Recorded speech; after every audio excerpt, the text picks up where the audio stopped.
சித்திரை விசு தமிழ் புத்தாண்டின் தொடக்கமாக சூரியன் மேஷ ராசியில் பிரவேசிக்கும் மங்கள நாளாக கொண்டாடப்படுகிறது.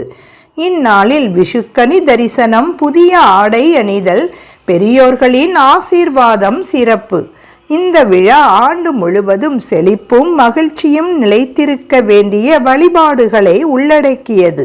2026 ஆண்டு ஏப்ரல் 14 செவ்வாய் அன்று பராபவ தமிழ் புத்தாண்டு பிறக்கின்றது.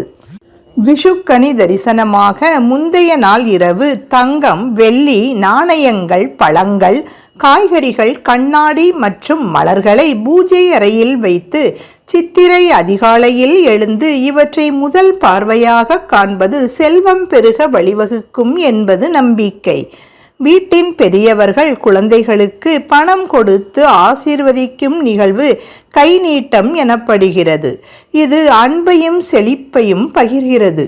சித்திரை அன்று சமையலில் வேப்பம்பூ பச்சடி, மாங்காய் பச்சடி, வடை, பருப்பு மற்றும் பாயசம் போன்றவை கட்டாயம் இடம்பெறும். இது கசப்பு, இனிப்பு, புளிப்பு என வாழ்க்கையின் எல்லா சுவைகளையும் சமமாக ஏற்றுக்கொள்ளும் தத்துவத்தை உணர்த்துகிறது.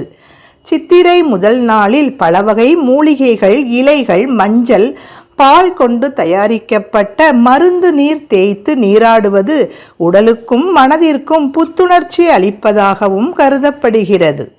கோவில்களில் புதிய ஆண்டிற்கான பலன்களை கூறும் பஞ்சாங்கம் படிக்கப்படும். இது வரும் ஆண்டின் கிரக நிலைகள் மற்றும் சுபகாரியங்களை தெரிந்து கொள்ள உதவும்.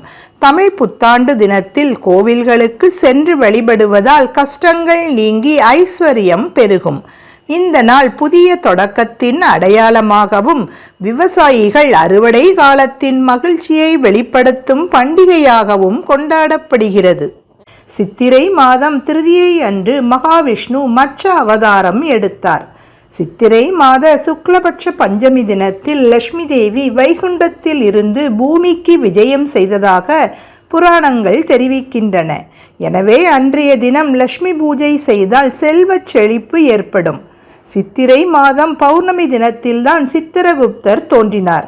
இவரை உயிர்கள் செய்யும் பாவ புண்ணிய கணக்குகளை எழுதுவதற்காக யமதர்மனுக்கு உதவியாளராக சிவபெருமான் நியமித்தார்.